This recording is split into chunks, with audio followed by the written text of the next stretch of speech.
to Nerdlandia. Welcome to Nerdlandia. Today's bonus episode is a bit longer because it centers on a very complicated and heavy topic, but one that deserves to be talked about more. Sex trafficking is the most prevalent form of trafficking in the US. That's according to the Polaris Project. Today's guest, Lisa, uses her book, Reclamation, to help people learn more about and engage with this topic through the lens of storytelling. I helped during the novel's development process by providing background research and resources. For more information and support, you can check out the episode's show notes. Thanks so much for joining us today, Lisa. Thank you for having me, Emily. This is such a wonderful full circle moment, right? I know. Well, one of the things I like about your creative endeavors is that I met you when you had your own magazine, Small Business, and this isn't the first, book you've written, but it's the first work of fiction. So what inspired you to write a book about sex trafficking in particular? So in the summer of 2019, or the spring of 2019, I was kind of inspired by a lot of different things. One of them being my own children, my daughter's travels to other parts of the world. That she had actually been traveling all over the world, like through her undergrad experience. Even in high school, she went to Africa. And then after graduating, she spent 9 months in Thailand. And so that was one of the inspirations, because as a parent, your mind goes to all sorts of places. But I actually was inspired to write this book because I wanted to kind of encapsulate or share my perspective on how people use relationships and the care that they have for one another to get past those challenging times in life. And so it was really more a book about relationships to start out with. And then the human trafficking kind of came in as a plot line. And so then I became very interested, and now I consider myself an advocate for anti-trafficking. And that's kind of, the inspiration came from, like I said, a lot of different places, but really it was more about relationships to start out with. And it's the relationships between friends. It's the relationships between parents and children, and the relationships between, the relationship that you have with yourself, and understanding your own resilience and your own ability to kind of overcome obstacles in life. This is the first novel that I've written. I've written lots of businessy things and papers and essays and a customer service book, but this was a totally different project for me and tapped into a different creative side. And so I wrote this I saw the scenes, if that makes sense. I would see this book in different scenes, and then I would write that scene. This book, I feel this story is meant to be there because it came to me so fast, and I just wrote it. I wrote it the way I thought it would happen.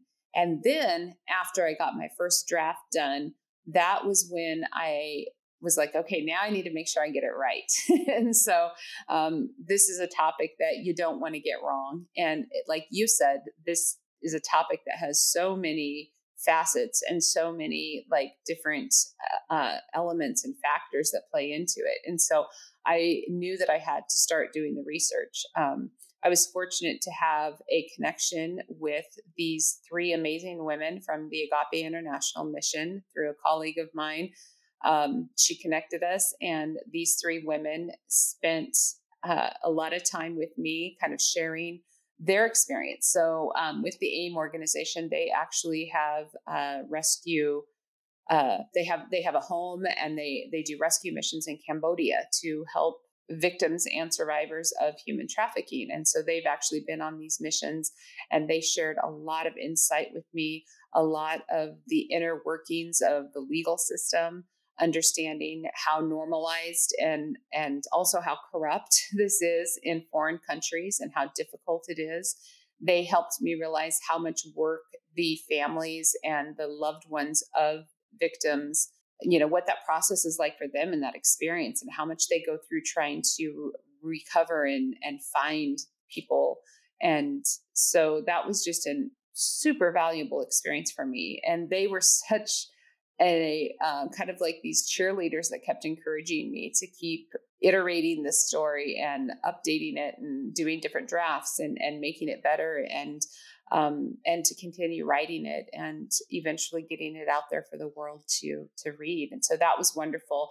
And I myself, I knew that I had to bring on, special talented people such as yourself to help with some of the research part of reclamation and some of those resources that I really wanted to provide, because even though reclamation is a novel and the story and the characters are fiction, this crime is so incredibly real. And so being able to share resources and strategies and tips for people who are traveling abroad and even just in the United States, things to look for.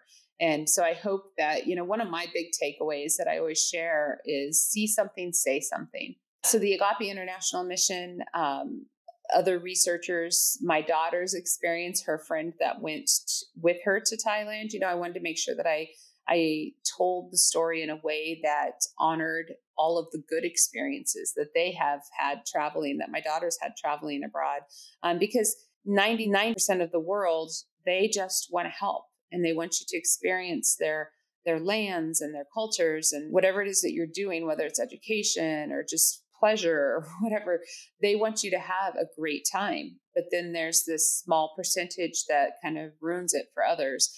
And so I wanted to make sure that I talked about these countries in a way that honored them and was correct. And so I was able to have a lot of experts kind of read Reclamation before it saw the light of day and give me some good guidance on that.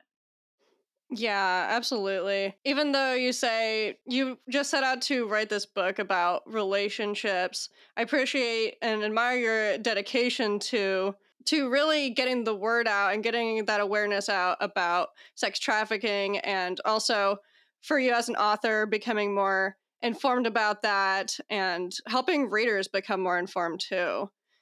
Yeah, the topic of human trafficking is just so vast. It's not just sex trafficking. That is a big part of it, but it's, human labor. It's even human organs. It's terrible. It's an awful, awful crime. I mean, it's the second largest industry in the world, second only to the illegal drug trade. And so it is just a very big topic. It is a issue that I can't believe in 2024 we're still dealing with, and that it is still happening so much around us, no matter where we live. I mean, it's everywhere in the world. It takes on a different form based on the different cultures and the different laws and the different players, basically. But it is happening everywhere. And it's, where I learn is from being able to relate it to my own life. And so when I started writing Reclamation, creating these characters and these stories and these settings that people could relate to kind of lended itself well to being able to bring in the reality of the crime and the reality of human trafficking in a way that people can relate to. And so therefore bringing awareness to the topic really became a goal through the process of writing Reclamation. So for people who haven't read the book yet or might not be as familiar, could you provide a brief synopsis or overview of the plot? In Reclamation, we start out with Mallory and Jenna. They are best friends. They've grown up in this small, close Midwestern community together, and they are graduating from college, and they decide that Mallory, she's already kind of decided she wants to take a year and she wants to explore the world.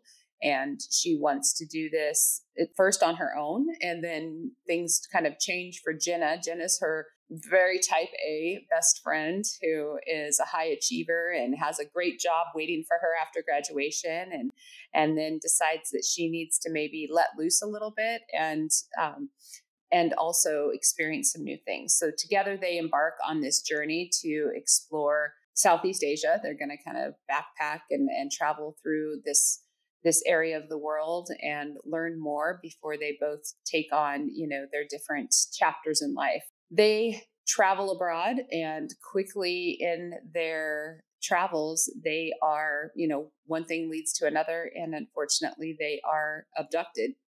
And it's, again, that gradual process, right? And in the beginning of the novel, as this starts to unfold, they're separated and their journeys take on kind of a definitely different experiences for both of them and go in different directions. And so without spoiling it, but that's kind of what happens. And so then you get to see from each of them what is going on and how they deal with it, and how the people that are looking for them and care about them, how that kind of unfolds.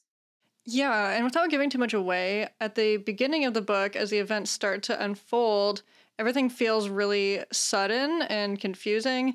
And then as the story progresses, you get to see more behind the scenes and you see how complex and multifaceted it is. Absolutely. So I'm glad that you recognize that.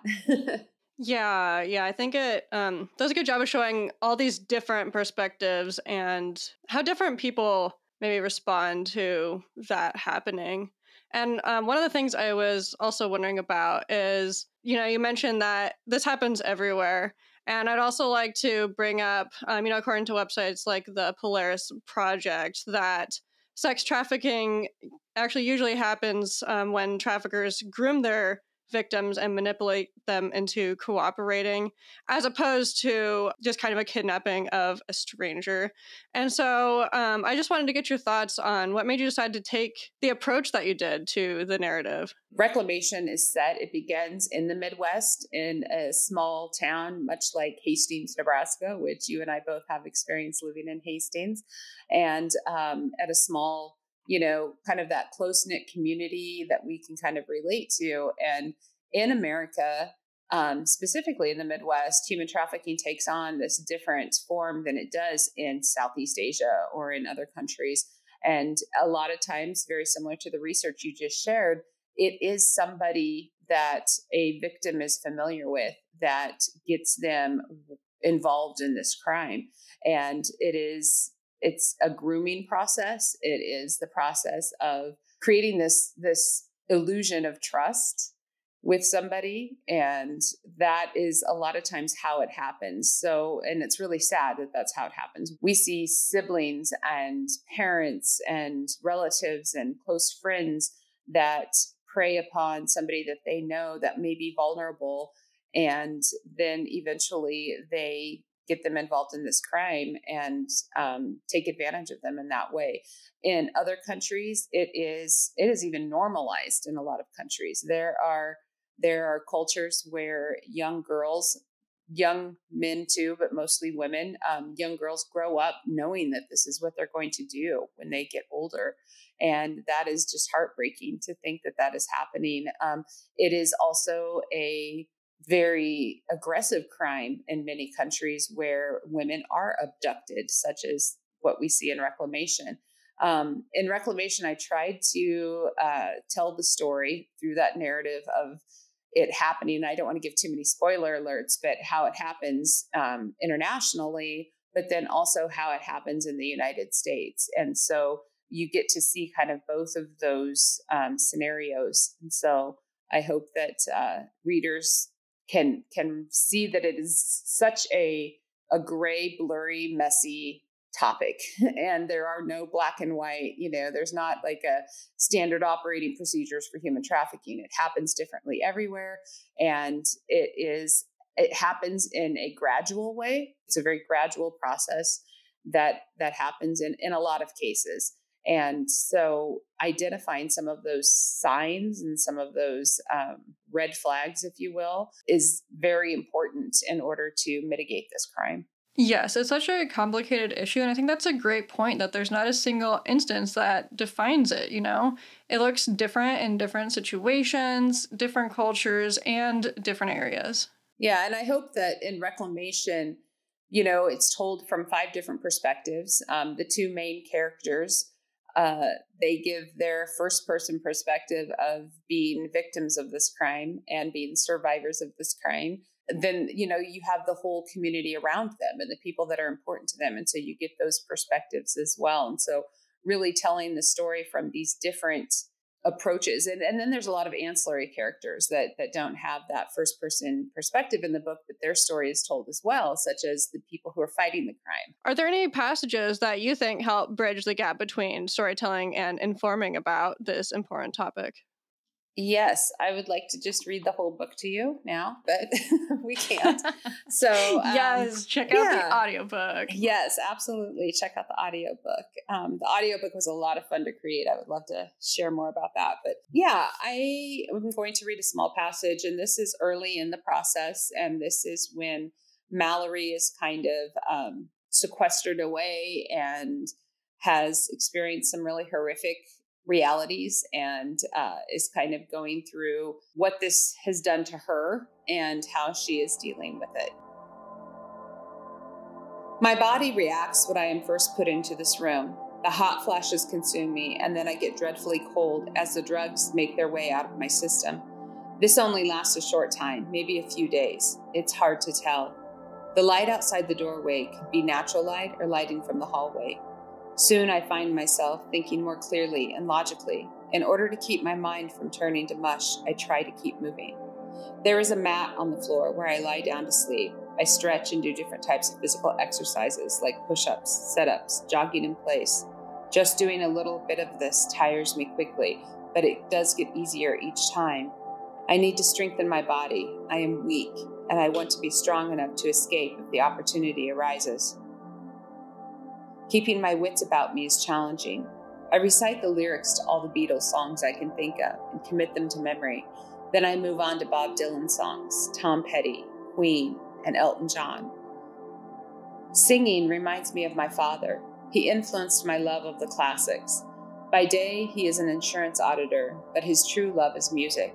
I used to marvel at his record collection when I was young. Down in the basement, he would tell me to pick out a record. Then he'd show me how to carefully put it in on the turntable. We would hang out for hours listening to the entire album, both sides. I would plop down on my tie-dyed beanbag, and Dad would sit at his desk, shuffling through papers, but eventually migrate over to the old sofa. Dad would tell me all about the first time he listened to the album, where he was, who he was with. He would reminisce about seeing a concert, or if his old college band covered one of the songs back in the day. He always wanted me to learn how to play an instrument, but after several piano lessons in elementary school, it was clear to him that my aptitude for music wasn't there. Every now and then, he would break out his guitar and strum along with the song. I would just watch, a bit awestruck by my father, soaking in every moment of his rock star replay. Thinking about Dad brings tears to my eyes. I miss my parents terribly. Before this trip, I usually spoke to one or both of them every day. By now, my parents and Ryan must have figured out something was wrong. Surely they would find a way to rescue us, wouldn't they? My mom is smart, a problem solver, and I know she will be able to get to us somehow. I just have to believe that, and their search parties or investigators are looking for us. Are they questioning people in Thailand? Do they know we went to the temple before we were kidnapped? Have they found our bags? Were our passports and our phones there? Have they been calling us? Can they track our phones? I think the first person narrative is so effective there, where we're kind of seeing how people are responding to things and like what they're thinking about. And it's kind of heartbreaking to know that, yes, they do have family out there looking for them, but they don't really know that. There's no way that they can know that. And I think that creates a lot of tension. So to switch gears for a second, I wanted to dig deeper into the creative process. And I know that you got to do some writing workshops while you were working on the novel. How did that help your process? It was so important. Without those writing workshops and the peers and cohorts and stuff that I was involved with, reclamation would not have come to be a thing. So, and I also have to really shout out to the first or second draft of the book. I had a book club read it because I, was writing this book for people like me, and they gave me a lot of great feedback. So I kind of consider that almost like a writing workshop in itself. That was a very humbling experience to have real people reading this draft of my work and it was very important for me to have that experience. So kind of during that time while they were reading the book, I attended Fearlessly Creative Workshop out at the Shambhala Mountain Center in Colorado, led by Susan Piver. And this is just a wonderful workshop. We do a lot of meditating and we do a lot of writing in this beautiful, beautiful part of the world. And then we have the opportunity to share our work with our peers. And it's a very small group, 20 to 25 writers that come together. And that really kind of helped me take that next step forward and decide that I wanted to bring reclamation to readers everywhere and kind of share the story. And so I really appreciated that insight. And then, I've continued to go to those writing workshops. Last summer, I had the great opportunity to go to the Iowa Writers Workshop and work on another project. And so I just really think that it's important for creatives, for writers, for people who are out there putting stories into the world to take advantage of those situations where you can be around other people who are doing kind of the same thing, but yet different. And you get to experience and learn from their experiences and their knowledge and their advice and their guidance. And I think that can be incredibly inspirational.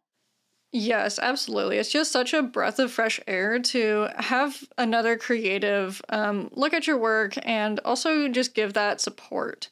And I'd also like to point out that sometimes for us, it's really hard to be able to go to these workshops. It might be hard to get time off work. It might be hard to even afford the registration fees in a lot of cases. But, there's even like writing groups or, writing buddies. Like it's all about making that space and making it work for you. Yeah, that's a great point, Emily, because it is hard sometimes to fit that into your normal life, especially if writing is kind of a side gig for you or a hobby. I would call myself a hobbyist writer maybe, but it is, you can go to workshops, you can go to very structured, formalized programs and be involved in them. You can do MFA programs, you can do like I did at the Shambhala Mountain Center, right? But you can also create those spaces for yourself, which I think is really important, just like you and I getting together on a Sunday at the coffee shop and we give ourselves 2 hours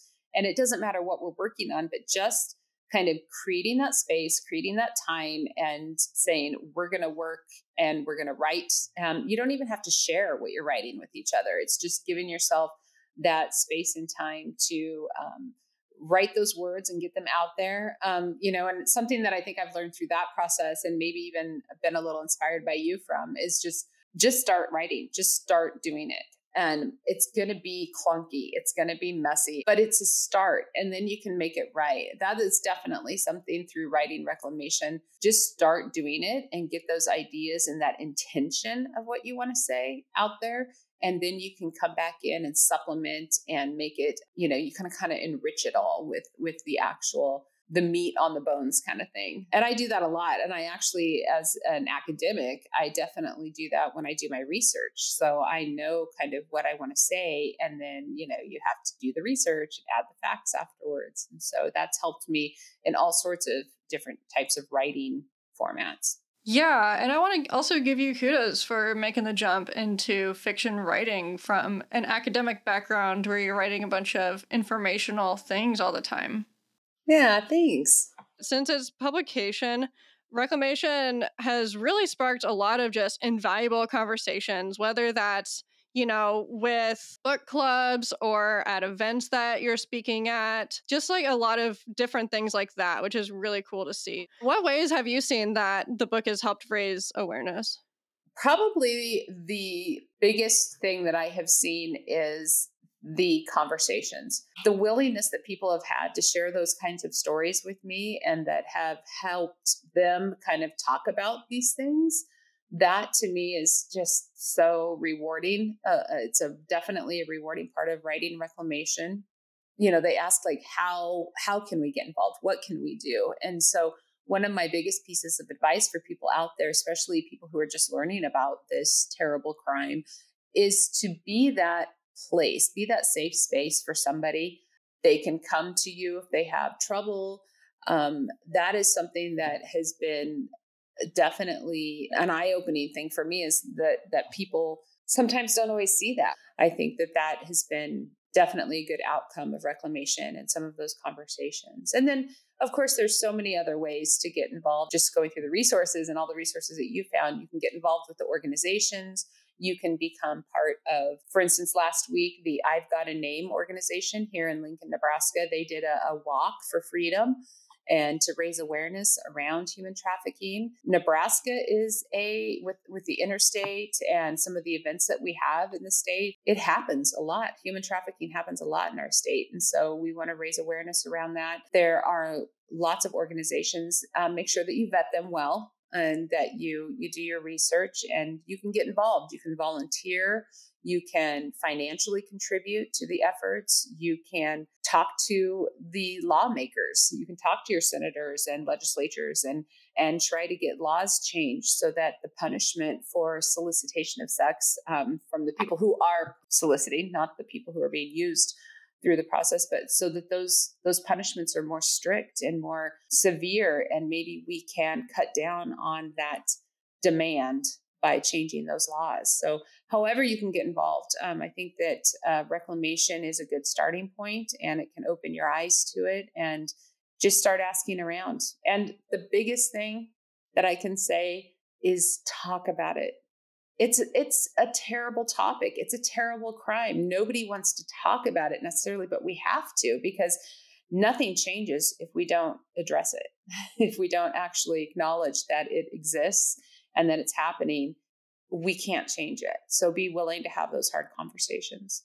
Yes, it's so important to have that awareness, to support the groups that are doing that important work. And of course, I will link a lot of resources in the show notes for those interested in learning more. Those of you who are listening who haven't, I invite you to read it. It's available on audiobook. It's available in print. It's available like on your Kindle electronically. Yes, absolutely. Well, thank you so much for your time today. Thank you, Emily. It's been a pleasure. Thanks for listening, and I hope you found some valuable takeaways from this conversation. I really appreciate Lisa sharing her insights on not only the topic of sex trafficking, but also creative writing. And that's it for this bonus episode.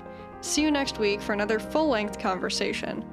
Nerdlandia is hosted, produced, and edited by Emily Case Buskirk. Theme song and ending credit music by Keith West. Cover art by Ellen Stebbings. Additional music by Alex Grohl and Dmitry Kolesnikov.